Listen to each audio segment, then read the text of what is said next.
শুক্তো করার জন্য শুক্তোয় যা যা সবজি দেয় সেগুলো সব আমি ভেজে নিচ্ছিলাম। আর এই প্রথমবার আমি শুক্তো বানাচ্ছিলাম, তো মাই সব ফোড়নারে দিয়ে দিচ্ছিল।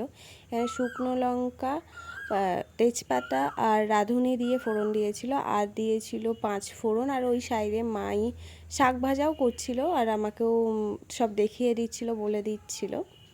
আর রান্না করতে করতে আমরা সবাই খুব মানে 3 জনেই ছিলাম, দীপও ছিল, তো আমরা এখানে খুব গল্প করছিলাম। তারপরে দিয়ে দিয়েছিলাম আলু, কলা, রাঙালু আর ডাঁটা বেগুন। উচ্ছেটা আমি দিই, উচ্ছে আর বড়িটা মানে দিইনি, পরে দেবো বলে। উচ্ছেটা এখন দিলে তেতো হয়ে যেতে পারতো, ওই জন্যে। তারপরে কিছুক্ষণ নেড়ে চেড়ে দিয়েছিলাম হচ্ছে সর্ষে বাটা আর সর্ষে যে ধোয়া জলটা হয় সেটা দিয়েই ভালোভাবে নেড়ে নিয়েছিলাম।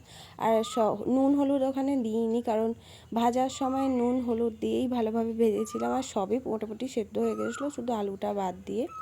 তারপরে কিছুক্ষণ নেড়ে চেড়ে এখানে দুধ দিয়ে দিয়েছিলাম, যেহেতু আলুটা সেদ্ধ হয়নি তাই।